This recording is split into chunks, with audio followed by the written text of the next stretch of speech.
Hey, lurkers, it's Jamie. Sorry, no new episode this week, but I am actually traveling and I did not get a podcast episode recorded in time. Also, sorry for background noise. The dogs are here with me. I'm in Virginia, and because of that, I'm going to re release the episode on Old House Woods located in Matthews County, Virginia. It's not far from where I currently am. So enjoy that and keep your fingers crossed that I'm able to get out and do a little investigation and post that as an episode.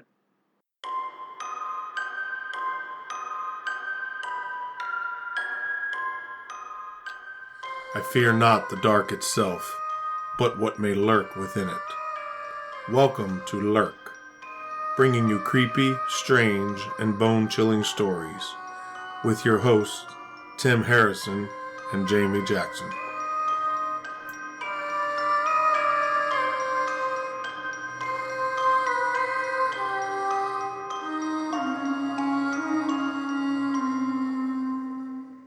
Welcome to episode 2, lurkers. This is Jamie. And Tim. So, Jamie, question for you. How are you doing on this lovely Sunday morning? Oh, wonderful. Just peachy. I love it. I love it. So, Jamie, what are we talking about today? Today we're going to go down to Virginia and talk about Old House Woods. Old House Woods. So, what is it?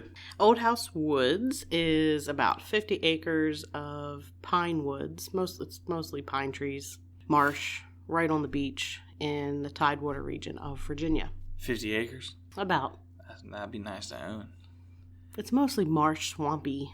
I mean, there's some nice waterfront property there. There's some houses that are like $500,000 houses near there, but... No, you just got $500,000 houses just chilling around. Yeah, in a haunted area that's been haunted for a couple hundred years.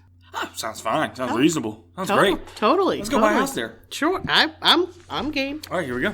So, Old House Woods is located in Matthews County, Virginia, which, like I said, is the Tidewater area, right on the Chesapeake Bay. And stories have been passed down through the generations for centuries, like I mentioned. It's 50 acres, give or take, mostly pine trees, marshland. There's a beach. It's actually the area where the public access beach is located. So, very nice area. It's very pretty. It's contained within the area between Whites Creek and the Chesapeake Bay. And I have a map here for Tim to look at, and I'm going to share that on the show notes. So where is it located at on here? Here's Whites Creek. Here's the bay. So it's in this area here. Down here is the public beach. So it's this area right in here. So we're going to have to talk real fast. A little off topic. You call that a creek? Yes. So... That's like a river. Yeah. In Virginia, we don't call streams creeks. A creek to some people would be a small body of water. A creek in this area is a larger body of water. What some people might consider a river. So we're talking a large body of water. That's massive. I wouldn't say massive. That's massive. Okay, it's massive. It's massive to Tim's standards. It's normal for me, but... I got a creek out back behind my house. It's like, very tiny. That's a stream. If that's a stream, we're going to have a conversation then. But, all right, so this here creek... is a creek. Correct. It's not a crick. Correct, creek. No. All the same difference. So, continue, Jay. I can't go around big it is. Like, I'm just saying. Like, size doesn't always matter, Tim. Oh, Jamie. Family show. Just saying. So it's contained between Whites Creek and the Chesapeake Bay. And I just do want to point out that it's this coastline. This map shows the way it is now. Back years ago, even a few years ago, the coastline changes quite a bit. You have erosion, storms, sands shift with the currents, so things change, and the mouth of Whites Creek was supposed to be more open to the bay. Mm-hmm. I just want to point that out, that anybody looking at the map, it probably was different back when some of the stories that we were going to bring up happened. And this area basically has almost everything paranormal, in my opinion, except aliens and UFOs. I think that's the only thing that's missing. I literally think that's the only thing. Pretty much. We have pirates, we have treasure, we have ghost ships, animals. There's even a little true crime in the area. I'm only going to touch upon that. I'm not going to go deep into that. I think there's even a cryptid in here. I think one of the ghosts that's mentioned could actually be classified as a cryptid. Really? Yeah, I think in some of my further research, and Okay. I happen to be listening to another podcast, and Well, who is it? I don't remember which one. I've listened to quite a few lately, but Okay. I do think it's possible that I remember what it was. What was I'm sorry. I'm old, and it was a brain fart moment. I remember now. It was a YouTube video about British cryptids. That's where it came up. Really? Yes. A friend of mine suggested I watch it. So Seriously? get some ideas for future episodes. Okay. Okay. I like it. Anyway, moving on. The area, it's called Old House Woods because of an old house in the woods. I remember when we talked about this prior, I kept messing it up. I was saying house in the woods or something. I was always messing it up. I just. So there was a house that from like the late 1700s. I've seen it listed as the Fanny Knight House or the Franny Knight House. Okay. So either one. And it was located kind of in the middle of the woods. It was abandoned, in disrepair. It was reported to be haunted, though I don't have any specific stories about that house. It was haunted. That's all that you need to know. But apparently the house set itself on fire and then put itself out. And then this is just legend. We're talking a long time ago. I'm not talking like 20 years ago. I'm talking like late 1700s, 1800s. This story comes from. So, Okay. And then eventually after that, it set itself on fire and it burned down to the ground to the foundation. So it set itself on fire, cut itself out, Mm-hmm. set itself back on fire, Yeah. then all the way down. And then decided. decided that was it, and it burned. Oh. And since then, there was only a stone foundation left, and since then, the woods have kind of started reclaiming that. Mother Nature took back over. Yeah. So that's where the woods gets its name.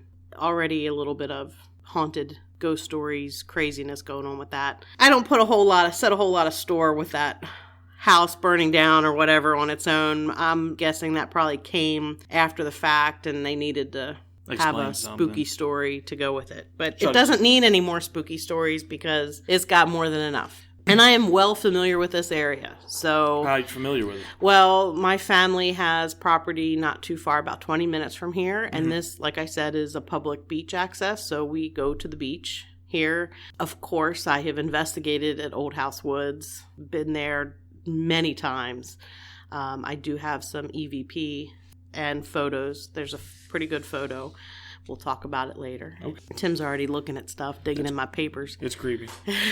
Your 10,000 papers. And so I'm very familiar with it. It is a very creepy place. I will say that. It's very haunted. Yeah, from what I was reading, it's you gave me a book. What was the book called again? The book is Ghosts of Virginia by, I believe it's L.B. Taylor.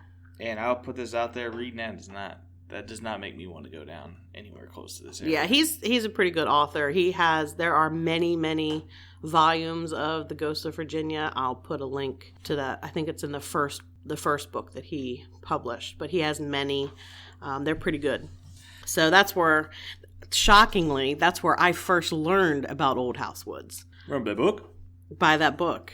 I did not know about it growing up, which is a little strange that I would be that close to it and not know about it. But it's weird the fact that you can live so close to something or be so close to something and just not even know it. Yeah, I don't think it's talked about a whole lot today like it used to be. I mean, it used to be in the newspapers, which is also where I got some of the information. What is that? A newspaper. Well, Tim, let me tell you. Back in the day, we actually got newspapers delivered to us. What do you mean it's not on this 6-inch phone? It's on your phone now because that's where I looked it up. Well, that's newspaper to me. Mm-hmm. Yes. So I do want to say that I did some of the research. A 1926 article in the Baltimore Sun and a 1950 article, I believe in the Richmond Times Dispatch. I think it is through a website online. Actually, it was a big enough deal that it actually had many write-ups in large newspapers. You're setting a pretty good premise here. Yeah, you're laying down some good foundation. I am. I'm going to deliver. First story we'll talk about. So in the 17th century, which is the 1600s, there was a crew of a pirate ship that came ashore and buried their treasure. They returned to sea and they died in a storm. On dark nights, people in the area see mysterious figures digging in the woods by the light of what they say looks like tin lanterns. And most believe these to be the ghosts of the dead pirates returning for their gold. So I want to take a moment here, and I'm going to define 2 different types of hauntings. Okay. You have your intelligent haunting and your residual haunting. An intelligent haunting is where the ghost or apparition is aware of your presence and they interact with you. So it kind of has like a mind of its own. It knows what's happening. Yes, it has intelligent thought, so to speak. Okay. That's where the intelligent part of the haunting comes from. Okay. It can see you, knows you're there, and interacts with you. Hopefully one of them don't see me. They look at me and they be like, golly, this fella.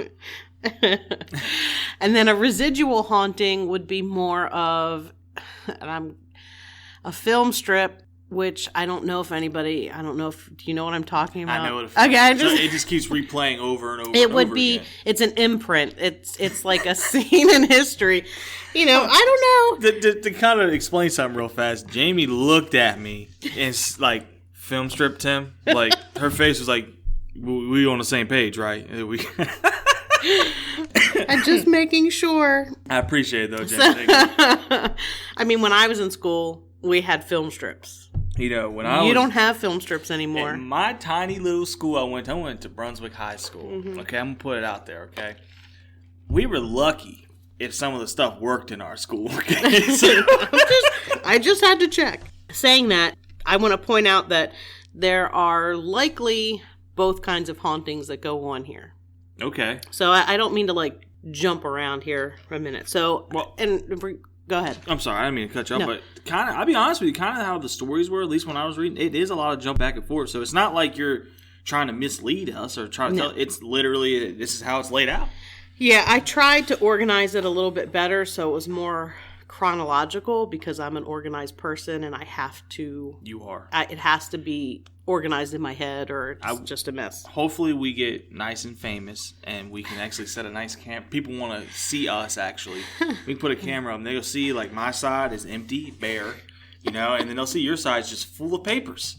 And I mean everywhere's papers. So. Yes, I can't help it. This haunting here that they mentioned with the pirate ship crew watching the figures dig, I feel this is more of a residual haunting. I think this is not something that's interacting. It's just people are seeing something, a scene from something that happened a long time ago, 1600s. So you think what they're seeing is them burying the treasure? They're seeing the replaying of them burying the treasure. Okay. That's my thought anyway. That's Could be completely wrong, but that's what I'm thinking. Hey, you know. So another version of this story actually claims that Edward Teach, who was Blackbeard, everybody knows who Blackbeard was, that he intercepted the treasure and killed the crew that hid it. And the murdered men are the ones haunting the woods, and that they prey on those who dare to trespass looking for treasure. That's not cool. It's kind of cool. Oh, yeah? It's pirates. It's Blackbeard. Oh, yeah? I mean, not that I don't want to, like, you know, glorify people who, you know, murdered and plundered, but pirates are kind of cool, I'm just saying. I think they're cool, too, with their scurvy and all that that they got going on over there. So, I do want to point out that there were pirates in the Chesapeake Bay. Okay.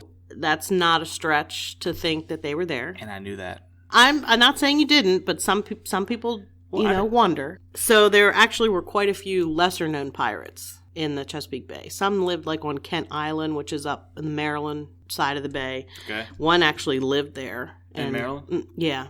Blackbeard was in the area. Captain Kidd, and I actually found an article in the 1939 Richmond Dispatch News that he was rumored to have buried treasure there at the mouth of White's Creek, which probably not the exact mouth of the creek now, because like I said, things change. And it also made a brief mention of a headless woman's ghost. Oh! That's the first time I've ever heard that story. Did not go into detail, unfortunately. I do not have any other story about a headless woman's ghost. I'm out. I'm gone. But I do want to throw that. I did want to put that in there. So we're going to be talking about all kinds of stuff. So I'm hopping in my paddle boat and I'm paddling. I'm yes. gone. You got Blackbeard. You got possibly Captain Kidd.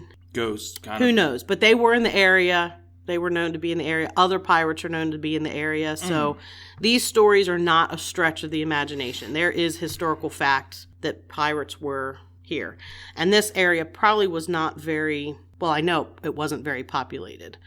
So there aren't many houses there now. You know, this is back, you said 1600s. I'm talking 1600s. There were probably, basically no houses. And I mean, pirates back then, pirates period are ruthless. You know, they especially when you put treasure. I mean, people now, you put money out there now, people act crazy. Imagine back then. I know.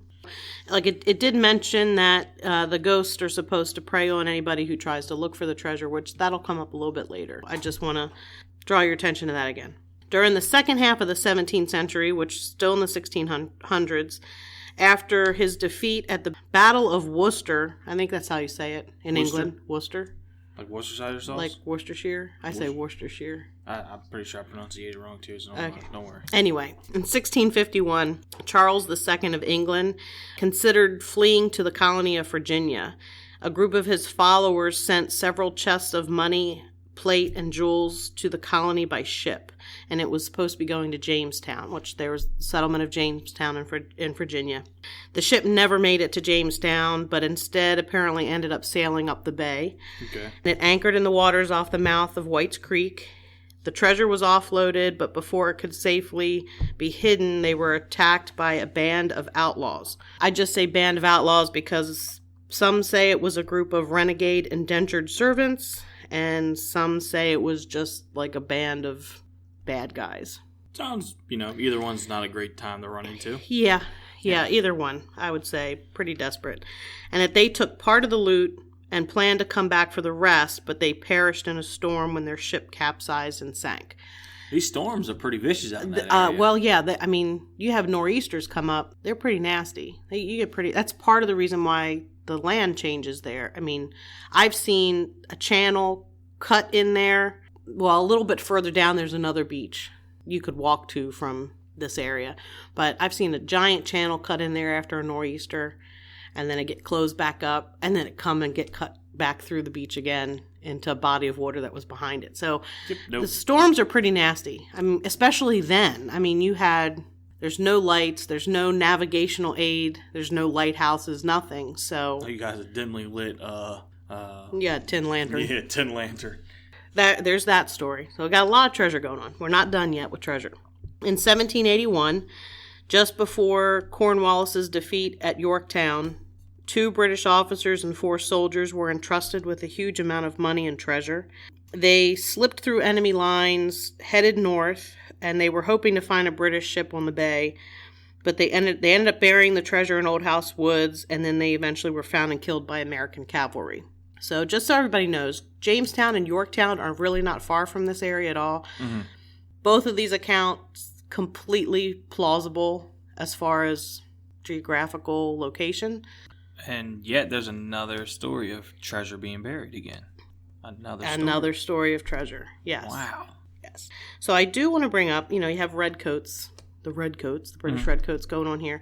I do want to share an account from the 1926 Baltimore Sun article. Okay. Harry Forrest was a resident of the area. I want to share that account of what he witnessed. I've seen armies of marching British redcoats.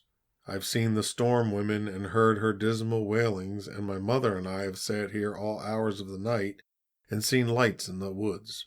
We have sat here on our porch overlooking Chesapeake Bay and seen ships anchor off the beach, and boats would be put to shore and bodies of men going to the woods.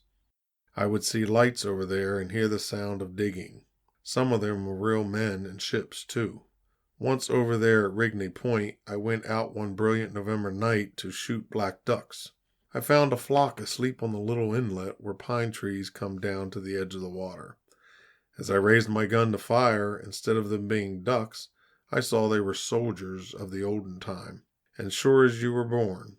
Headed by an officer, company after company of them formed and marched out to the water. Recovering from my astonishment and bewilderment, I ran to my skiff tied up on the other side of the point. Arriving there, I found a man in uniform, his red coat showing brilliantly in the bright moonlight, sitting upright and very rigid in the stern.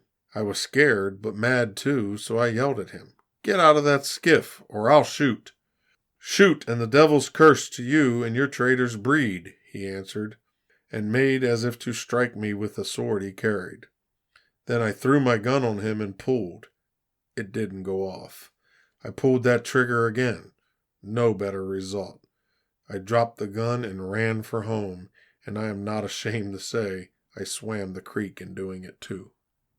So that's the account from Mr. Forrest, a resident of the area. Well, let's start off with the first thing. Redcoats. Seeing them around that time, I don't think it was not too crazy, Well, at that point, yes. They were gone. I mean, when he says he saw redcoats, we're done. The revolution is done. We're America. He's giving this account in 1926. Oh, that's a problem. Yeah. That's a problem. Yeah. We running. You see anybody in a red coat with a British hat, something wrong. Something wrong. Yeah, either there's something wrong with the person you're seeing wearing the British red coat and a tricorn hat because they're wearing a British red coat and a tricorn hat walking around swampy woods, or it's not a real person. So either way, there's something wrong. Yeah, both of them are not good situations. And then Storm Woman? Yeah, we're going to talk about her. Storm Woman. Like from X-Men or whatever? No, not Storm. It's a different. That sounds like a lady I don't really want to make mad. Probably not. And then one thing that kind of adds credibility to this story more. So a lot of people are probably might be wondering, why is he hunting ducks at night? Ducks actually at nighttime sit down in ponds. Mm-hmm. That's where they rest and sleep. And actually it's illegal now to go hunting at nighttime. Actually, you can't even hunt till the sun comes up. Right, sunrise to sunset. Yep. Mm-hmm. And because, decimating the duck population and things like that. And also, long story short, you just don't hunt ducks while they're sleeping. That's not right. Exactly. Back then it was a different story. 100%. I mean, the populations were huge, and that's basically how people, that's how they got food a lot of times was they went hunting. Oh, I mean, people eat what they hunt now, just now grocery stores are more prevalent, and back then, there weren't too many. Hey, back then, get it as you can get it. Ain't nothing wrong with that.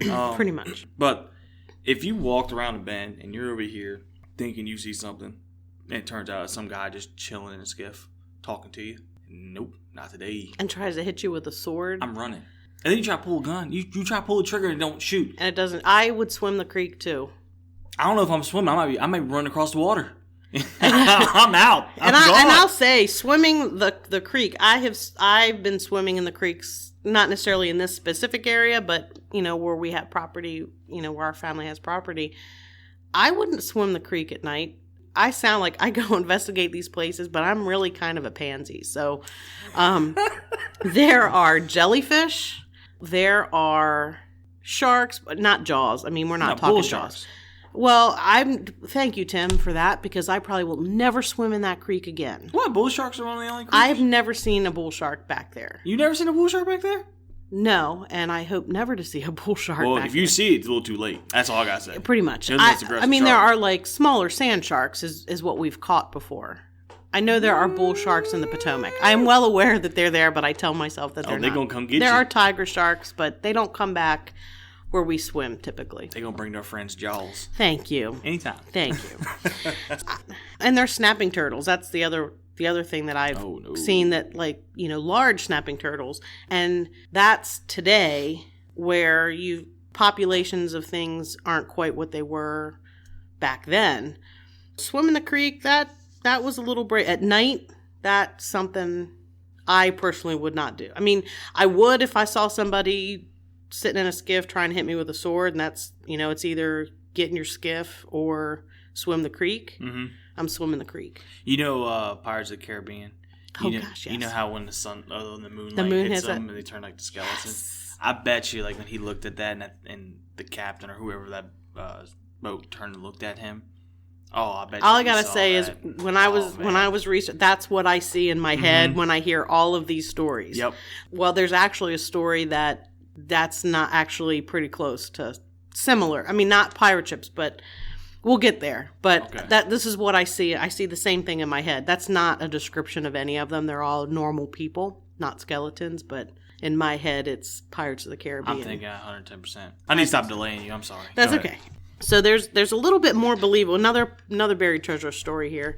It's a little bit more feasible to some people that it might actually be true. But like I said, everything else I mentioned, there is some historical fact to back up that it could possibly have happened. During the Civil War, a lot of Union forces came down into the area, and they raided houses all the time.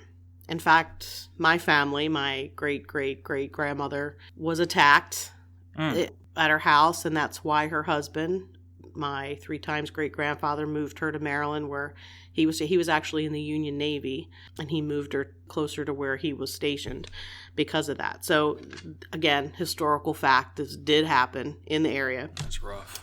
And they would take livestock, valuables, and there was an old man who lived near Old House Woods, and he had a reputation of being very, very honest. He had a strict honesty policy, and he also was kind of a miser, so he's saved money. Because they were all alarmed, concerned that their valuables would be stolen, they gave their valuables to him and entrusted him to hide them in the hopes that they'd keep them safe. So the Yanks, as the story referred to them, the Yanks ended up capturing the old man, ransacked his home, and tried to force him to reveal where he had hidden valuables. But he told them nothing. They got nothing out of him. It's said that for whatever reason, not all the valuables were ever recovered, and that they're still out there in the woods somewhere. That's crazy. And that is a little bit more believable than, a lot of people, pirates are a big stretch, even though pirates were there. And that, in my head, that's perfectly believable too. But This is a little bit more current, in a way, closer to nowadays. And this is something that happened. Yeah, this were 1860s. And it did happen. They did raid houses in the South. It happened. It happens now in other countries. Look, when war is war, everything is off limits. You know what I mean? Survival is key. So, as sad as it sounds, and as tough as it sounds. But go ahead, continue. All right.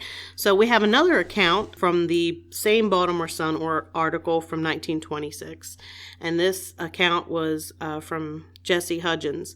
He was a prominent businessman in the area. So you're talking very respected citizen. Not looking to get any fame, not looking to try to bring his name. If anything, this will drag his name through the mud in terms. In a way, yes. Yeah. But, in that area, everybody knows about Old House Woods. Everybody knows about it. It's not talked about in mainstream paranormal circles. It's maybe here and there you hear it, but for the most part, it's not talked about. And I have no clue why, because it's got everything. So let me share this account with you. Old House Woods is haunted. I would advise you to stay away from there. You can't defy the guardian spirits that watch over the place and get away with it. Probably there's gold buried there, lots of it. But for all I care, or anyone else that lives in the neighborhood, it can remain there until the crack of doom. I am not apologetic or ashamed to say I have seen ghosts in that woods. I do not care whether I am believed or not. I saw them there once, not once, but a dozen times. What I saw cannot be explained in any satisfactory way except that it was supernatural. I was 17 when I first saw a ghost or spirit or something in Old House Woods. Late one October night, our dear neighbor came over to our farmhouse and asked me to drive to Matthews for the doctor. One of his children was seriously ill. We had no telephone down there in those days. When the doctor was needed, there was no alternative but to drive to the village and get him. So I hitched up our horse and headed to town. The night was windy and promised a storm before many hours. Scudding clouds concealed a half moon that hung low in the sky. But I could see well, and, like any other light-hearted boy, I whistled as I drove along. Nearing the old house itself, about 50 yards ahead of me, I saw a light moving along the road in the direction I was going. My horse, usually afraid of nothing, cowered and trembled violently, and I felt vaguely uneasy myself. I had seen lights on the road before at night, but they always were a source of comfort and companionship. This one was different. There was something awesome and unearthly about it. The rays seemed to come from nowhere, and yet they moved with the bearer. I gained on the nocturnal traveler, and as I stand here before you, what I saw was a big man wearing a suit of armor. Over his shoulder was a gun, the muzzle end of which looked like a fish horn. As he strode or floated along, he made no more noise than a summer zephyr. My horse stopped dead still. I was so weak with terror, and horror that gripped my very marrow, I couldn't even say get up. I was nearly 20 feet from the thing, or whatever it was, when it too stopped and faced me. At that same instant, the woods, about 100 feet beyond the wayfarer, became alive with lights and moving forms. Some of them carried guns like the ones borne by the man or the thing in the road. Others carried shovels of an outlandish type, while still others dug furiously near a dead pine tree. As my gaze turned to the first shadowy figure, what I saw was not the man in armor, but a skeleton, and every bone of it was visible through the iron armor as if it were made of glass. The skull, which seemed to be illuminated from within, grinned at me horribly. Then, raising aloft the sword, which I had not hitherto noticed, the awful spectre started towards me menacingly. I could stand no more. Reason left me. When I came to, it was broad daylight, and I was lying upon my own bed at home. Members of my family said the horse had run away. They found me at the turn of the road beyond Old House Woods. You must have fallen asleep when the old Tom reached the corner, and he turned too quickly, struck the fence, they told me. Physically, I was not hurt. The best proof I had not fallen asleep was this. We could not even lead Tom by the old house for months afterward, and to the day he died, whenever we approached the woods, he would tremble violently and cower. It was pitiful to see that fine animal become such a victim of terror. Now don't you think the horse saw just what I saw? When the neighbor came to our house and asked me to go for the doctor, I was reading a book, and I would not have retired for 2 hours. Yeah, no. Okay, I'm going to put this out here right now. I don't care what anybody has to say. Okay, if you can make a 2,000-pound animal scared. I don't hear nothing about horses are skittish, this, that, and third. When a horse is trembling in fear, shaking, nervously, that's a 2,000-pound animal, okay? Not today. I'm gone. I'm turning back around. I know you need a doctor and all that. I'm sorry, buddy. Well, I will say that I had a horse named Tim. No joke. It's a good horse. His name was Tim Bucks, too. We just called him Tim. That's okay. I go by Tim sometimes. He was afraid of pine trees and cows.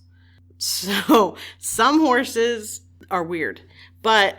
I mean, listen. But I believe that this horse was, probably traveled this road hundreds and hundreds of times.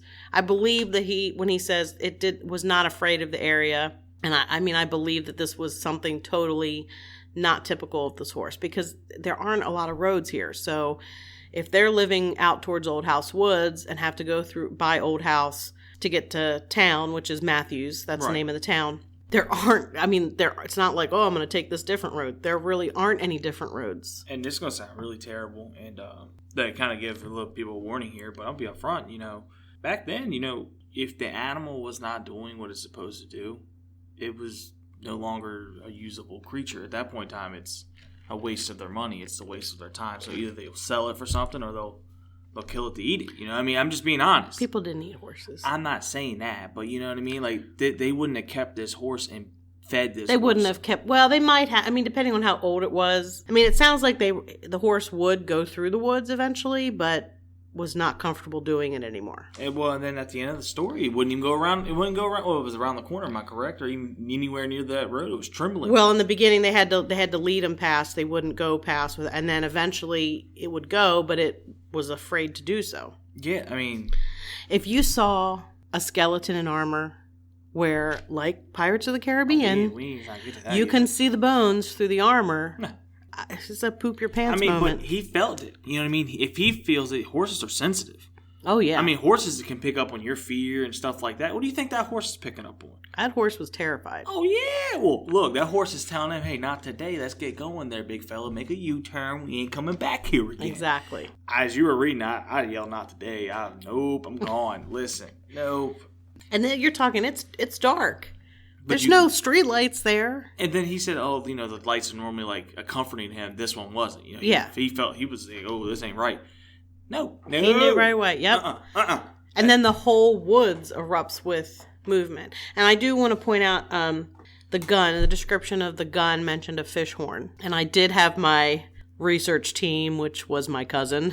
Thanks, Kelly. A fish horn? A fish horn. She looked it up. It was actually something that fishmongers or people sold fish used. I don't know exactly what it was, but it had a wide end. So basically the gun that he's describing is similar to a blunderbuss, which is the gun, the old gun that flares out at the end and has the big round muzzle end. Mm-hmm. So I just want to put old. It fits the armor and this time period. 1926, am I correct? That he told the story. Yeah, he told the story. Yeah, it happened prior to that, when he was 17. So he was an adult when he was telling the story in 1926. So you're probably talking 1880 to 1920 probably. Early 1900s, late 1800s, early 1900s. I don't know how old he was when he gave this account, so I'm not 100% sure, but... You don't think that gun would be ever in use during that time, do you? I don't think it would be.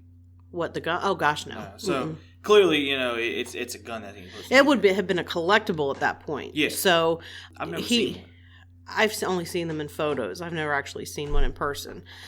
Not only did this thing in Suit of Armor have it, but he also mentioned that when the woods lit up, there were people with similar guns. So you've got more than one thing with the gun, weird shovels, and then some of them were digging. So you could say, sure, somebody's pranking him, and one person has that gun. A lot of dedication. That's a lot of people, a lot of dedication to try to prank somebody.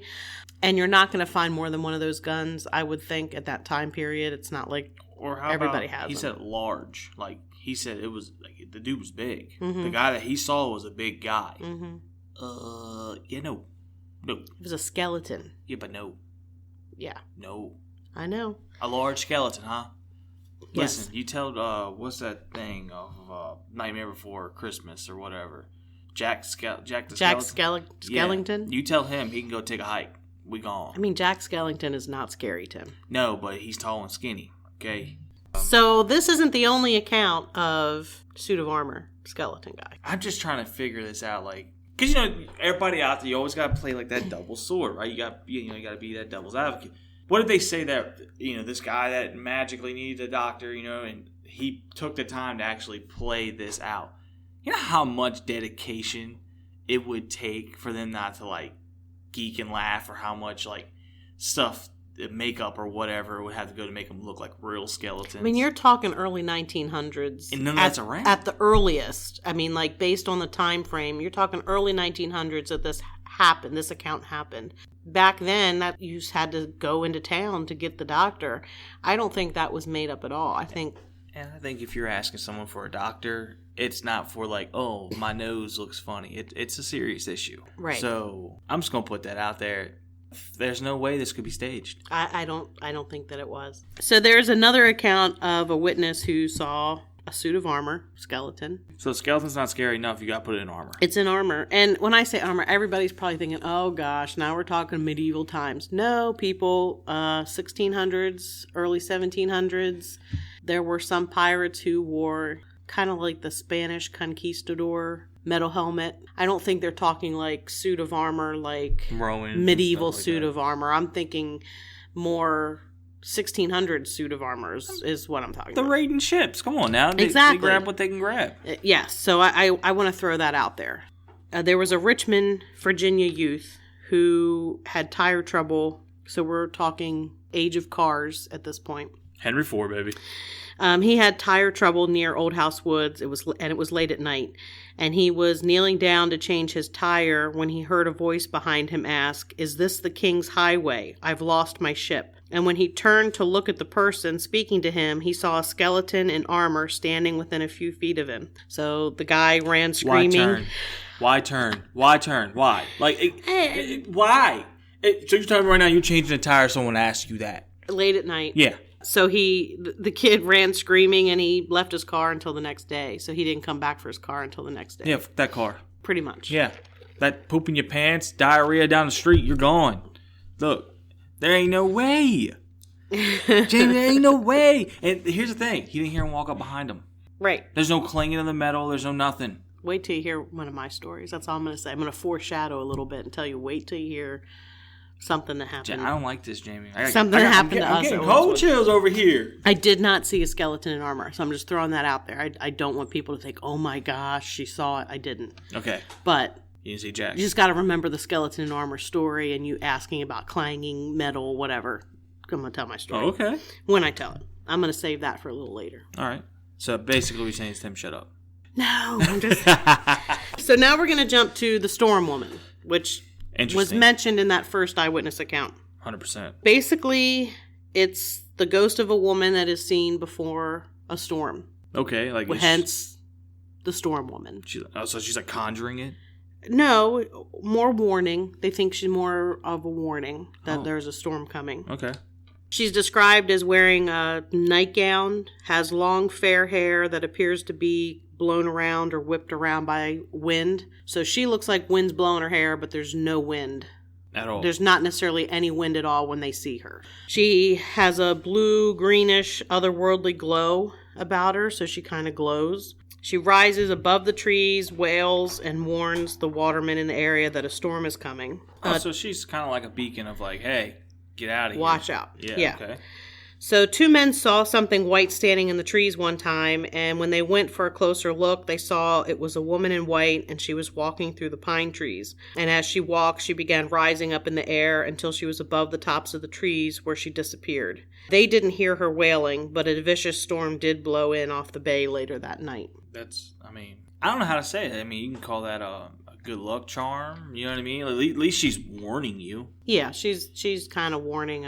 I've never had the pleasure of seeing the Storm Woman. I do. I don't. She doesn't scare me. She scares me. She's floating above the trees saying, hey, there's a storm coming. That doesn't scare me. That doesn't scare you? No, I don't think I'd be scared by that. So you cool with just turn around. There's a woman. A woman in white not paying any attention to me? Floating above trees. Whatever. Being that's like, not. Jamie, that's not. about to storm. Get inside. Oh, jeez. Oh, God. But you're telling me right now, you turn around, it's like this bluish, greenish glow, woman all in white, chilling above a 50-foot tree in the air, hovering above it. You ain't going to be like, hold up. I've seen strange things in my investigations of places, and I've seen something close, and it didn't scare me. Remember how we talked about we're supposed to do like investigations, stuff like that together? Yes. We're going to cross that off.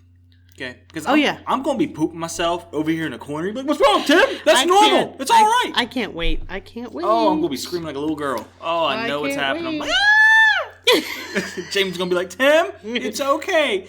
We haven't got out of the car yet. You see the bus? Oh, God. All right, so we're going to move off from the Storm Woman because she's pretty tame.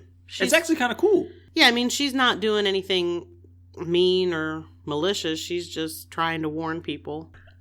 We're going to talk about some ghost ships. Oh, hell no. Yeah, the ghost ships. And why? Because this place has everything, like I said, except UFOs and aliens. Jack Sparrow can keep his ship, all right? Nobody wants his. I like Jack Sparrow. If he showed up, I'd share some rum with Jack Sparrow. You better be careful because you might drink the whole thing, give you like a little drop, and then like somehow sweet talk you to buy more rum. I'd get him more rum. That man got a silver tongue. That's I'm not even gonna touch that.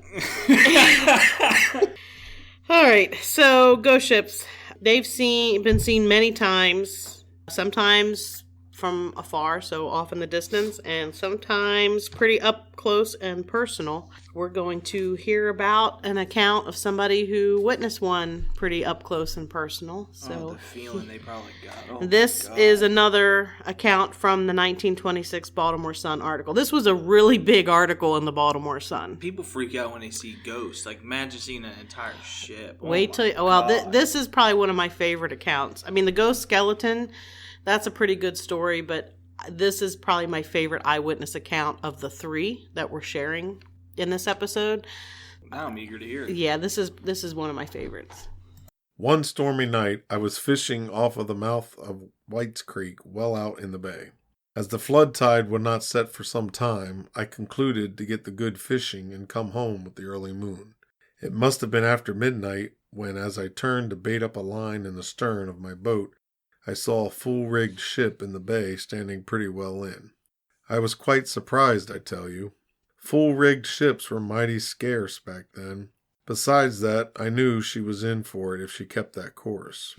On the ship came, with lights at every masthead and spar, I was plumb scared. They'll run me down and sink me, I thought. I shouted to the sailors leaning over her rails forward, but they paid no heed to me. Just as I thought she would strike me, the helmsman put her hard a port, and it passed so close that I was almost swamped by the wash. She was a beautiful ship, but different from any I had ever seen. There are no ships like her on any ocean. She made no noise at all. When it had gone by, the most beautiful harp and organ music I ever heard came back to me. The ship sailed right up the beach and never stopped, but it kept right on over the sandy beach. She swept floating through the air and up the bay shore road, her keel about 20 feet from the ground. I could still hear the music, but I was scared out of my wits. I knew it was not a real ship. It was a ghost ship. Well, sir, I pulled up my anchor and started home up the White's Creek. I could see that ship hanging over Old House Woods, just as though she were anchored in the sea. And running down through the woods was a rope ladder lined with forms of men carrying tools and other contraptions. When I got home, my wife was up but had no supper for me. Instead, she and the children were praying. I knew what was the matter. Without uttering a word, she pointed to the Old House Woods, a look of terror on her face. She and the children had seen the ship standing over that woods. I didn't need to ask her. I began to pray too.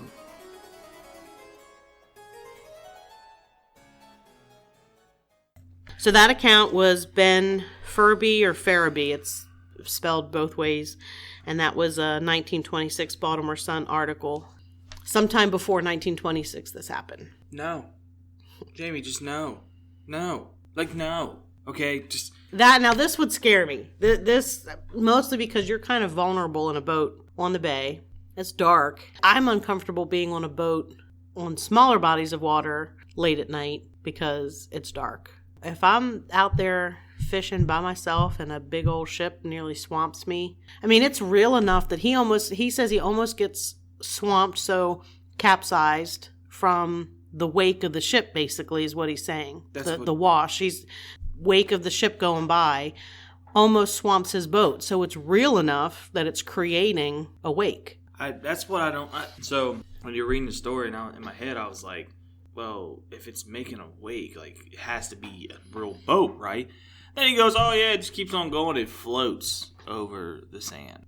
Then it goes over the trees. So before we get into Tim's freak out moment here, my question is for you, is this residual or intelligent? This, I would say, is probably residual. Okay, because the water probably goes up over where the... Accounts say that it floats above the trees, so that part is weird. But coming up over the beach, chances are, was not there at that time, and the beach was possibly further out. Because like I said, erosion, I mean, you're talking 100 years ago, just the account. Mm-hmm. That's not even when this actually happened. So a little over 100 years ago, it changes all the time. And this is the part that gets me right. It's one thing for one person to see it. He goes home, hasn't told his wife or his kids yet. Hasn't said anything to him. And probably, in my opinion, he probably won't say nothing to his kids. He'll probably say something to his wife, though, like in secrecy, like in private, like, hey, you won't believe what just happened to me. He comes home and they're praying because they saw it. That's enough. Like I'm sorry. Again, I don't know what real estate's like. I'm selling. We're digging, bunker, and we're hiding. He actually packed up his family and moved to the city. What a smart... Well, I don't like the city, but what a smart man, though. Like, pack up, get going. Now, because most people... Granted, most people don't have the luxury of leaving immediately, right? But golly, like, that's enough. That's enough. You're not talking, like, again, you're not talking a woman. You're talking a ship. And then he said he saw people leaning over, like, the sides of it. Yep, there was a crew on the ship, manning the ship. And he even mentions, when he saw this, a full-rigged ship is basically what you would imagine a pirate ship. So several masts, lots of sails, it's a wooden ship. The detail he saw, too. He said it was pretty. Yeah, I mean, the detail, and he knows there aren't ships like that during his lifetime. There were no ships like that out there. It's not like it's not like, he's been drinking too much. Yeah. See... and he's imagining something real, and he's adding stuff to it. I mean, this type of ship was not even common at this point in time. And he knows. I mean, he's a waterman. He's a fisherman. He's on the water. He's familiar with what's there. And he knows it's not something he should be seeing. No, and you know what's crazy, too? The one thing I would really would love to be actually, like, sitting on the interview when they're, like, him giving the story was, like, well, what did your wife see? Like, if his wife could recount just even 50% of what he saw, like, come on. I mean, she probably didn't see quite the detail. Oh, because it's but she saw it over the woods. And that's why I like this account, is that he's telling his story. But then, I mean, granted, it's according to him, but his wife and children saw the exact same thing at the same time from a different viewpoint. That's crazy. And he hadn't got home yet. Like, he got home after the fact. Yes. And it was still probably floating there. I mean, that's probably why she was there praying. He probably wasn't too far from home. Whew. If he was out in the bay and he lives down White's Creek, well, it probably took him a little bit to get home, but he probably wasn't too far. You know, he watched that go near his house. Like, he watched it and it was like, oh, I need to get home now. Mm-hmm. Oh, man. Yeah. There's another account. There was a 14-year-old boy from Matthews, which is the town. The town that's down the way, right? Past Old House Woods. The town, yeah, to get to Old House Woods, you kind of drive through. Now you come to a stop sign and you go straight. And if you turn right, then you go into, it's called Matthews Courthouse. And that's not the courthouse. I mean, the courthouse is there, but that's what they refer to as downtown. Like, that's the downtown section. That's how they refer to it there. Anytime you're in a courthouse, it's not a good thing unless you're getting married.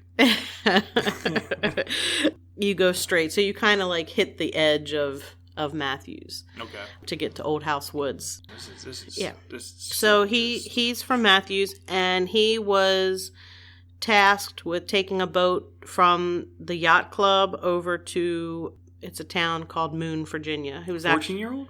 Mm-hmm. Yeah. A yacht boat? It didn't say how big the boat was. It was just at the yacht club, but it's not necessarily a yacht. I mean, the yacht club, most of them store all kinds of boats. You know what I was doing at 14? You better not let me drive a boat at 14 years old. Well, I wouldn't let my son drive a boat at 4. I mean, my dad lets him drive the boat when he's standing there, but I wouldn't be like, hey, here's the keys. Go take this over here. So it requires you go up one creek called Stutz Creek to Billups Creek. So it's not super far away. I'm not sure if it's on the map here. I believe this is, so this says United States Postal Service. He's taking it near the Moon, Virginia post office, which this is the new post office. The original one was probably right on the creek. So this is the creek he's coming down. The other creek is like over here. Okay. We're looking at the Google Maps. Yes. I will be posting a link to Google Maps. So you'll be able to kind of. It's probably like right up over here, you said? It's probably down this way, but he's taking it around a point or a peninsula. So technically it's not too far. Yeah, it's not that far away. He said it was after sunset. It was kind of foggy out. He's about a half mile from the mouth of the creek, and there was a big sailing ship floating in the marsh that had 2 to 3 masts made of wood, and it was floating in about only a foot of water. But it was floating, and he described it as the kind of ship pirates used. No. So he watched it while he drifted about 100 yards, and then it disappeared. Why? No. Like, oh my goodness. Mm-hmm. Oh. Yeah. Yes, and then Harry Forrest, he was our first account that we read, he actually was quoted in a 1950 Baltimore Sun article. Baltimore Sun really was fascinated with Old House Woods. Well, why? Like, my thing is how to go away. You know what I mean? Baltimore Sun's it's a big reporting service. I mean, stuff still happens there. Probably not as frequently. I mean, but we're going to hear about stuff that I experienced. But he said he was out fishing right off the beach in broad daylight when he saw a full-rigged ship headed straight for him. And it was about 100 yards away. He rowed to shore really fast and then watched it drift over the beach to the woods. And then he said he could he could hear the anchor chains clank as they put the anchor out. And like they stopping. Yeah, and again over the beach. So it goes over the beach. And like I said, that's not unusual. And even the floating in the 1 foot of water, things would have been different back when this ship was real. You know, like if this is a residual haunting and you're watching something that happened long ago replay, the water levels could have been completely different. Jamie, I'm gonna put this out here, okay? If that ship comes by me, ranka-dinka clinking, you know what I mean, and the anchor goes down, I don't want to see what gets off that ship. No. I'm good. He did not mention anything other than that. He did mention that he saw a warship. War? Yeah. It was actually, there's a quote here that he says, he used to see all sorts of lights over in here, and always a battleship before every war. I saw one exactly like the Maine sail over here just before the Spanish War started. The Maine was a ship. I looked it up. Harry Forrest in this 1950 account had some pretty interesting stories. Some of them I'm not sharing because they seemed like he might have liked some attention. So you started pulling some fabrication out of nowhere. Yeah, so I think maybe he, made up some stuff. For the most part, I believe, his accounts go along with other people. So I'm not sure about the battleship part. That may have been ad-libbed. I'm throwing it out there. It's a shame, too. Y'all can decide for yourself, but... it's a shame, too, because he had such credibility. You know what I mean? Yeah, he had credibility in 1926. By 1950, not all his stuff is factual. Maybe the elevator stop didn't go all the way up anymore. It's possible. You know what I mean? At that point in time, I bet she's probably, 50, 60 years old? Maybe even older? It's 25 years later. Yes, he was older. There was a photo of him in the article, so he was older. He could be losing it. I don't know. He could be a very nice man. I don't want to... if any family of Harry Forrest is listening, I'm not saying that he was. No. I'm just saying I think he was a storyteller. By the time he got older... I don't want to come off as that guy, and if I do, I'm sorry. But, I just wanted to put it out there. When people get older, their mind tends to slip after seeing stuff like this for a long time. I could be completely wrong, and he could be completely factual, and everything that he saw actually happened, because that place is creepy. What's that old saying? Fact is stranger than fiction? Yeah, truth is stranger than fiction. Yeah. So, and I do one more mention about the ghost ship. There was a mention that people had seen a ghost ship that turned into a wash tub. What? That had an old hag aboard crooning or singing.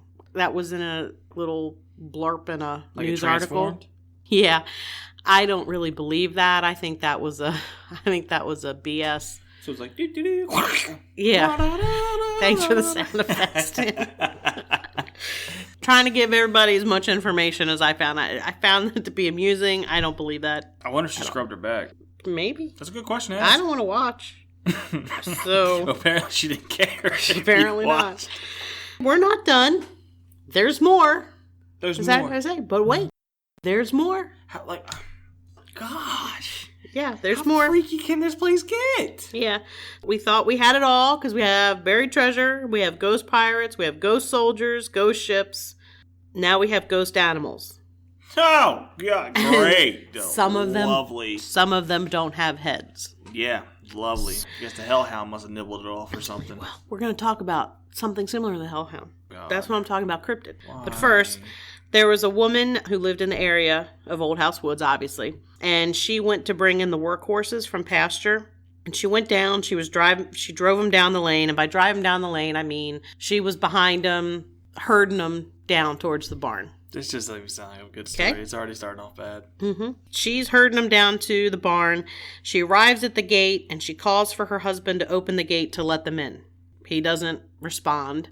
So she's a little irritated, I'm sure, as all women are when their husbands don't do what they're supposed to. Hey, we sometimes don't listen. Yeah, well, it's a little That's why bit, y'all love us. Yeah, a little more than sometimes. Just saying. And I'm just joking. Not really. She ends up opening the gate herself. She opens the gate and her husband comes out laughing. He's laughing at her and he's like, I put the horses away 2 hours ago. She turns to let the team of horses, the 2 horses in the barn, but instead of 2 horses, she sees 2 large headless dogs running off towards Old House Woods. Really? Yeah. I mean... Yes. So I do want to point out, I did look it up, that apparently some pirates use Spanish Mastiffs aboard their ships as guard, which were large dogs. Some Mastiffs are black. Oh. I also want to point out that... Jamie, please don't pull any pictures out. I'm not pulling any pictures of headless dogs, Tim. No, not that, Okay, so... Something creepy. There is a cryptid That is referred to as black shuck, which is a black dog. Okay. He's sometimes considered a demon, sometimes considered a ghost. Oh, God. There's lots of black dog, hellhounds, all kinds of stuff. But in Scotland, there's one that's known to guard treasure. Another mention of treasure. Another mention of treasure. It's a black dog that guards treasure. And a lot of times, and this is going to be important in a little bit, they are accompanied by the smell of brimstone or sulfur. Like a demon would be. Yeah. Okay. This was the cryptid I mentioned, that the black dogs that people are seeing, and even sometimes these hellhounds sometimes do show up headless too. So that's part of their story. I don't want to get too involved and go off on a tangent with them, but I do want to throw that out there. Are these ghost dogs, or are these hellhounds that are guarding a treasure? Well, to put it out like this, you're looking... I just looked up a Spanish Mastiff, right? And these dogs, females can range from 28 to 36 inches. And males are 30 to 36 inches. Yeah, Mastiffs are large. They can be like 150 pounds. I used to have a Mastiff mix. So, either way, that's a big freaking dog. That's a big dog. You're seeing something big. Yes. And to kind of put in perspective, what is this table, about 3 feet off the ground? Probably. So you're telling me that dog's come up to here? Yeah. Yeah. Yeah, they're big dogs. Not today. Yeah. Not today. I'm running. There's been reports of ghost livestock, ghost dogs. Some of them have heads, some of them don't. Out in the pastures, yeah. The headless part's is even crazier. And there's been some mysterious disappearances of both humans and animals around Old House Woods. Two gentlemen, Locke Owens and Pidge Morgan, they came through the woods with steer on their way back from a cattle auction, and no one has seen them since. Oh, gosh. The steer, the carts, everything disappeared. Just gone. Gone. Owens had a small black dog, and the only sign of the group was that they found some hair that they said was from the dog's tail. If y'all could see my face right now, Jamie. I just ignored him. I just moved. I don't drink, but I'm gonna have to be drunk before I go there. There is no way. A gentleman by the name of Tom Pipkin. He was a local fisherman, and in 1880 he got a case of gold fever. Okay. We've got a crap ton of gold buried in this marshland. Yeah, why not? With a bunch of other weird going on too. Yes. But let's ignore that part.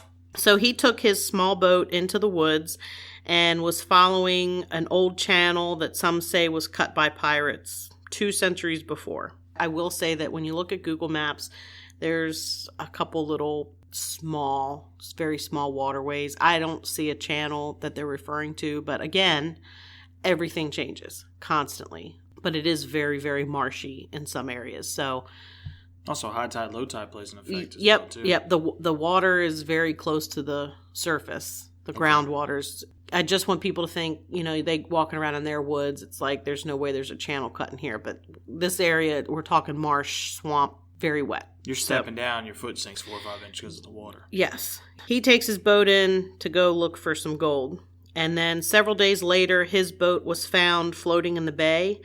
And all it had in it were 2 gold coins and a battered silver cup that was covered with slime and mud. The coins were said to be Roman, and the letters IVVS were visible on the coin. That was all that could be made out because the coins were so old. There was no sign of Tom Pipkin. No one would take his boat. It was gifted to people, and they didn't want it, and it actually rotted away on nearby Gwynn's Island. And he was never found. And what was that dog? Black what? Black shuck. I mean, aren't they protectors of gold? I mean... They are, but if you remember in the beginning, I said that the ghost of the pirates took vengeance on anybody who tried to look for their treasure. It's basically what it sounds like to me. There is gold out there, clearly. But you ain't going to get it no matter how nifty or crafty you are. Then there were 3 men who were nearly killed by a lightning strike while they were out in the woods looking for treasure.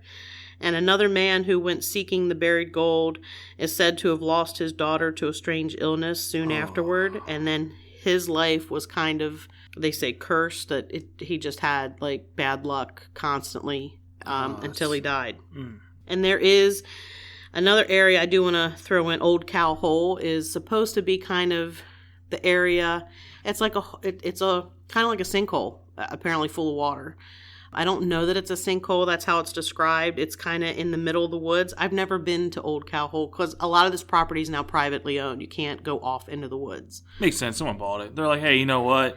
You see that hole way out yonder? I want to own that hole right there. Yes. It's described as a bottomless sinkhole. I don't know how truthful that is. A lot of the phenomena seems to happen kind of around that area. And some believe that this is where the pirates buried their treasure. Even though the water is not moving, I mean, it's not big enough really to have waves or anything. Like currents. It kind of has an appearance that it's swirling. Ooh. A lot of people say it's like a vortex. So there's a lot of paranormal stuff attached to water. So I mean, oh gosh, yeah. I just cheated. I was looking at your thing. There's EVPs. You're not gonna play EVPs for me, are you? Yep. Why? Remember the last time you did that?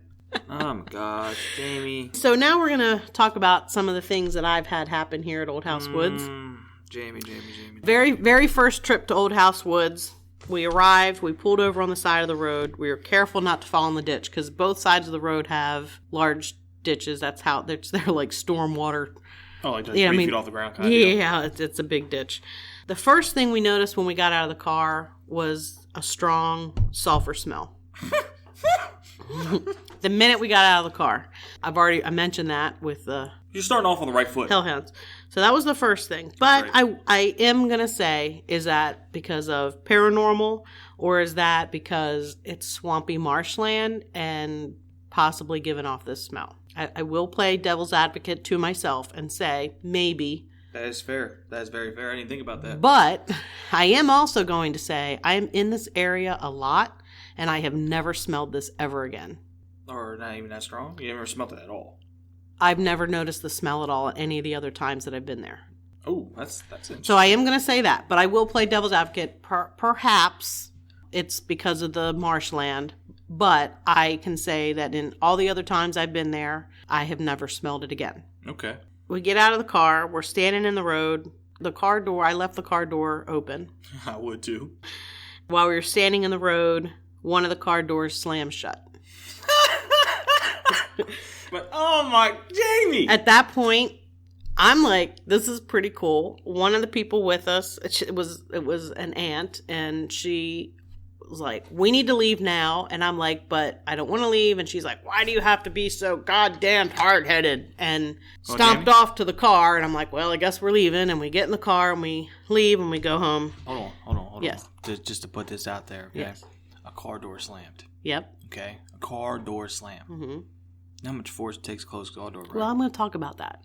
That's when I'm going next. We experimented with the car. But your brain doesn't say run. It just says, let's stand here and figure out what happened. Well, we didn't figure out. We left. We went back to the house, and that was it. Because it was at night. The next morning, my cousin and I go out. We need to figure out. Some car doors do not kind of latch. Mm-hmm. Sometimes you're constantly kicking them to keep them open, and they close on their own. You know, the least little thing can make them close. So we needed to figure out, as good investigators, you know, is this something that did it by itself, you know, just a normal thing or what? So I had a Subaru Outback just at the time, so everybody knows what kind of car I had. We opened the doors. These doors, when you open them all the way, kind of latch open in a way. Mm-hmm. They, you know, they're made so that they stand open, and we had to push it hard to close the door once it was in that position. And that is the position the door was in there because it was my door that slammed shut. Like, I'm the one who pushed it open. So I knew I had pushed it open, felt it. Latch. Kind of latch. It's not really a latch, but it sticks in place so that it doesn't slam shut on you. Yeah. I felt it was open all the way. And I left it like that because we were actually on a road. We're half in the road because of the ditch. Not well traveled at all, but in case somebody came, I had to be able to move the car. I mean, that was part of my thinking in leaving the door open, was we might have to get in and move. Yeah. It required to shove. It actually kind of made like a creaking noise as it moved against the metal, like when you pushed it, like that's how hard you had to push it to close it. Oh, so so that was a little creepy. But we, you know, a little creepy. But just a little dabble. So we went on another investigation, and I have a photo from that one here that Tim mentioned early on. Absolutely. And this is actually a still shot from a video taken with an infrared camera. And the infrared camera was set up where we had parked the vehicle. It was set up towards the back of the vehicle on a tripod. Nobody was with the camera. You can see in the photo, we are down the road. I'm actually in the photo down the road. My cousin is there. There's 3 of us standing down the road. I figured it out. Oh, yeah? So you show this to me, Mm-hmm. and I've been looking at it. I'm like, why does it... It's a front of a boat. I kid you not. Look, there's the front, windows down, there's the side. So it makes like a triangle. Well, this is a still shot. This thing moved. Okay, so it came in from the left side of the screen, shot straight across the bottom, and then made almost a 90-degree turn and shot straight up.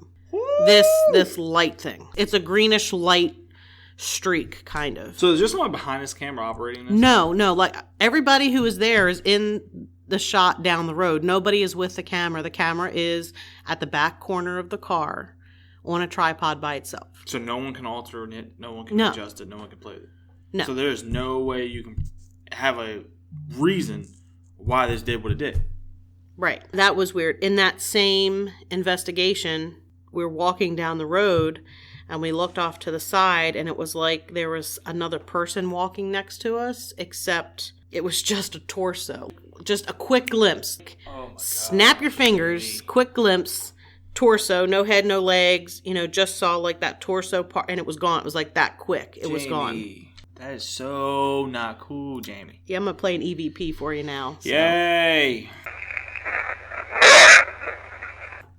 Jamie, what was that? That's not cool? No. No. Anybody out there that can decipher what was said or has an idea, send us a message, send us an email. But I'm going to put this out there. That's not cool. It's pretty cool. If you're an investigator and you're looking for something, it's pretty cool. I got cold chills all down my back. I know people listening to this and like, he's such a pansy. I know they're saying it's okay. It's fine. I'm allowed to be one today. It's not something I have not been able to figure out what it's saying. So I don't know. If somebody else has an idea, great. If not, that's fine too. But there's somebody out there that has some weird technology, decipher. It's crazy. Yes, that was one investigation. This is another investigation. We were there and we didn't leave the car this time. We stayed in the car, which usually when you're investigating, you don't want to do that.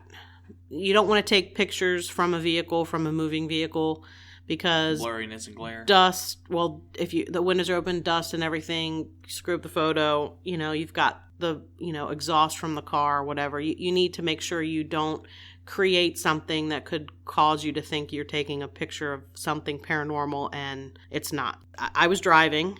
My aunt was in the passenger seat next to me. The one that called you stubborn or hard? No. Okay. No. This was a different aunt. This is my Aunt Patsy. She was in the passenger seat next to me. My cousin Kelly, this was Kelly's mom. My cousin Kelly is behind me in the back seat, and I had both of my children with me. So my son was little. He was in a car seat. Easy. Yes. And my daughter, Bridget was there too. She's probably 14, 15. She was like freshman, sophomore year of high school. Based on Ethan's age. So Ethan is asleep in the car seat. So that's why we didn't leave the car. We weren't leaving. It was just kind of a let's go to Old House Woods type of thing. Right. We're in the car, and we did have our digital recorders recording.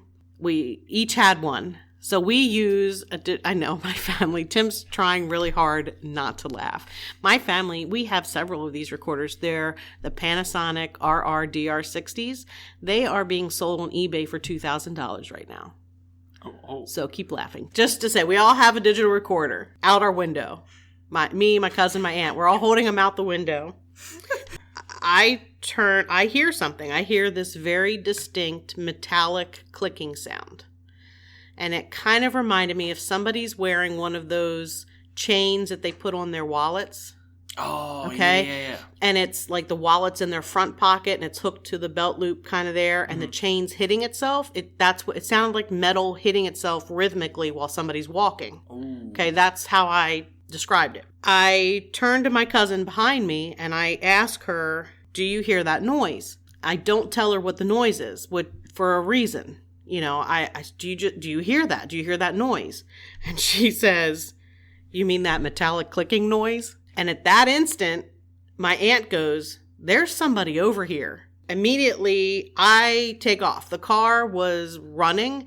I throw it into drive. I take off. I'm holding all of my recorder in one hand. I've got like an EMF detector in the other hand. I'm driving using the steering wheel like with the back of my hand. I'm trying to hold all this stuff, and we're like flying down the road to get out of there. While you're shizzing your pants. Yes. So that was pretty freaky moment. Mostly because I was more concerned that there was an actual person there. I mean, I'm way more afraid of the living than I am the dead. Well, and that's the thing, too, that not a lot of people take into consideration here. You're out there in the dark. You know what I mean? And it would be great to say, hey, this is well facilitated. Everything is safe. But then all of a sudden you got people saying, well, they're staging this. Right. This is raw, out there in the open. You don't know who's out there. Right. And I do want to play another EVP. Now, this one is more humorous because this is me recording as this is happening. Okay, so this is an actual recording of it going down. This is Jamie. We're at Old House Woods. Is there anybody here with us?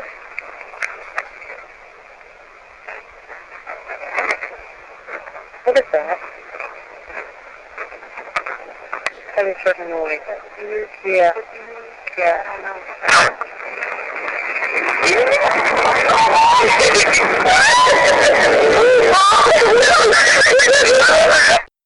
So that's the account of what your happened. scooting boogie is on point. I'm gonna put that out there. You said, y'all hear that? And all of a sudden you go, what? Is someone over here? Oh, you throw it down a low and go! Yeah, so I do want to point out there is actually an EVP in there. If you listen to it, I say, do you hear that? Do you hear that? And my cousin says something. I say that noise, and she goes, "You mean the weird clicking noise?" You can't hear my aunt respond because, my recorder's pointed the other way. But at that point, there is a very guttural, just very quick thing, and then all of a sudden you hear me accelerate. There actually is a small EVP in there.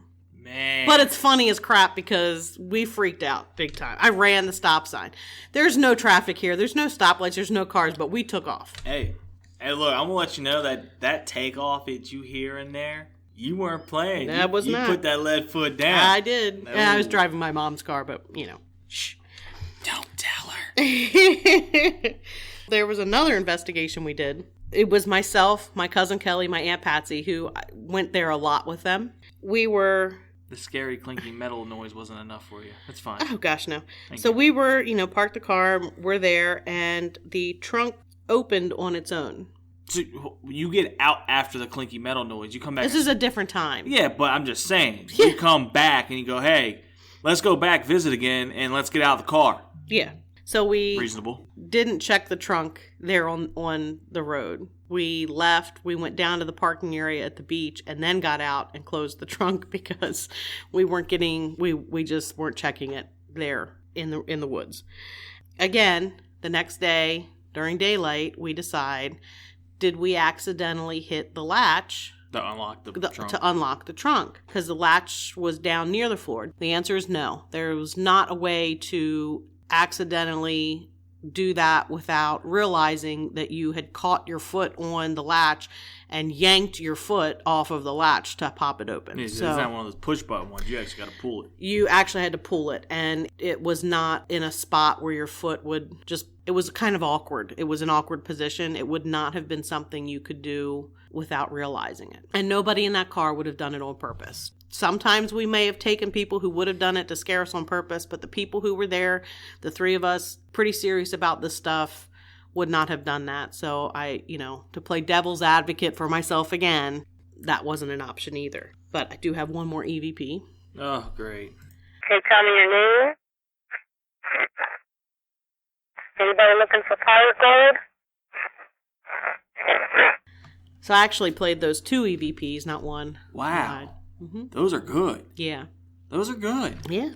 Wow. For anybody not familiar, EVPs are electronic voice phenomena, and it's basically a recording of a voice that is not there, that you don't hear yourself while you're recording.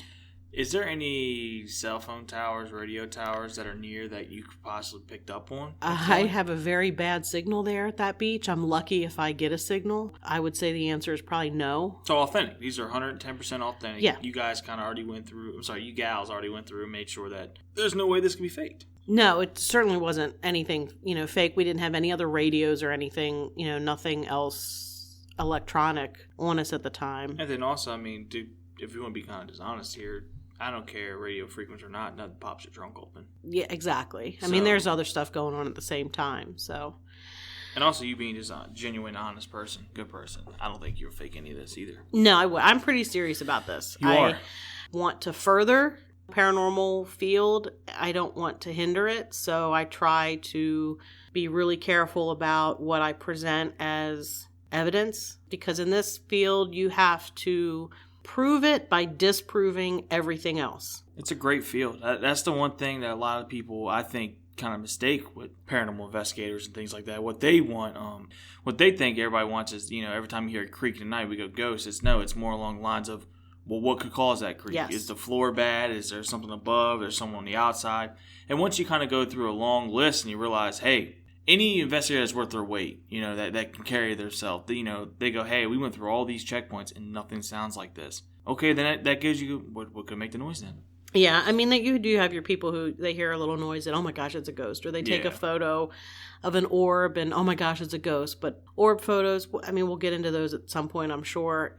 There's a million things that can photograph as an orb in a photo. So you can't even use those anymore as really good evidence. I don't want to hinder it anymore because it's not really a true science. There's really no way to really definitively prove any of it right now. Hopefully in the future there is, but I don't want to make it go backwards. I want to try to further propel it forward. Yes. Anyway, I'm not done with strange stuff. We were on the beach one time. We saw this strange man start walking from further up the beach. He kind of came out of nowhere. So he's like walking towards you or walking He's away walking towards us from further up the beach. All right.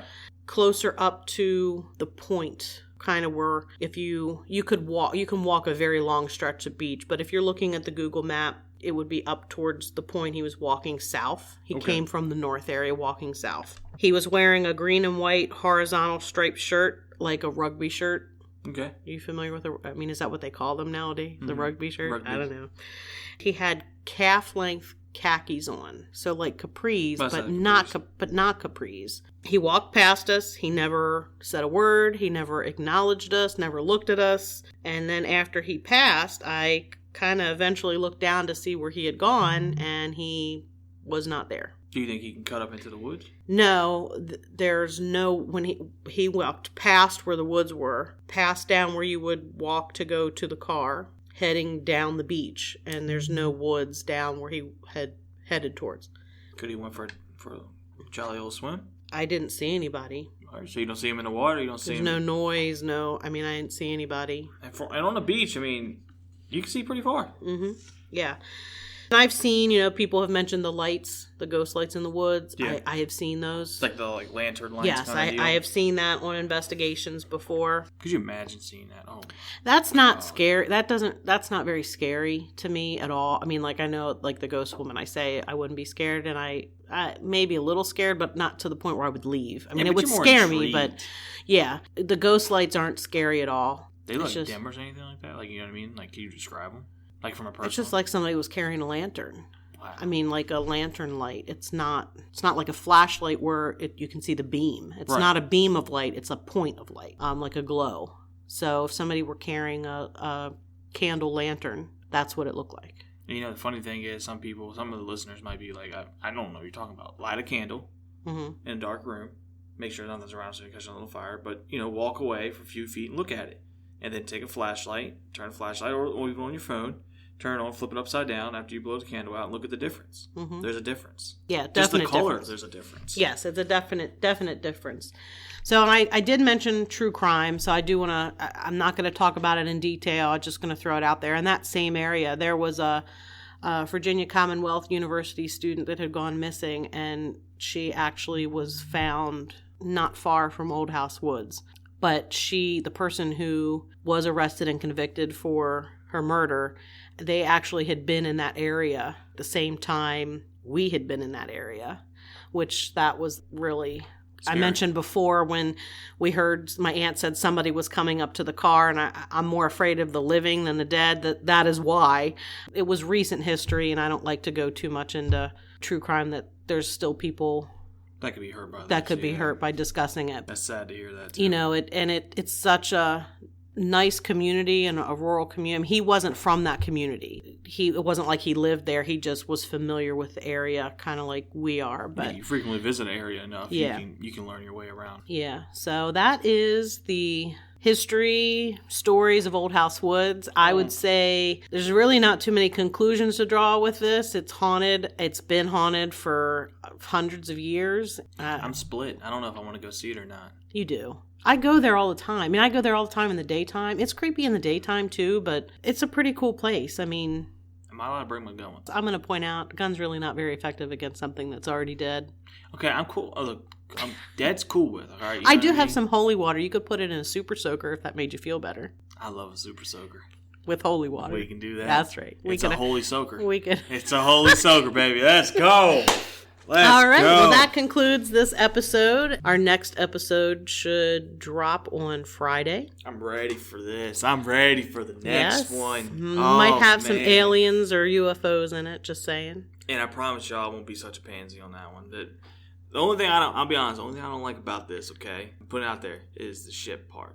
Okay, I don't like the ships. The ships? Yep, I don't like that. No. So, like, skeletons in armor with swords and red coats with swords are not scary? Honestly, it's going to sound really stupid. No. That doesn't bother me too much. The ships do. Because all I'm visiting, like, you know what I mean? Like, it's like over top you and just... Okay, but it's a ghost ship, Tim, so I don't think it could really smush you. Well, we didn't think it would make wakes in the water either. True. Well, I'll give you that. Okay. So, all right. Well, we are done with this episode. And if you like what you hear, please subscribe. And then if you also want to get a little fancy with it, you can come follow us on Instagram at lurk.podcast. Follow us on Facebook at Lurk Podcast. And send us an email at lurkpodcast@yahoo.com. I hope you all have a great rest of your day. All right. We'll see you later.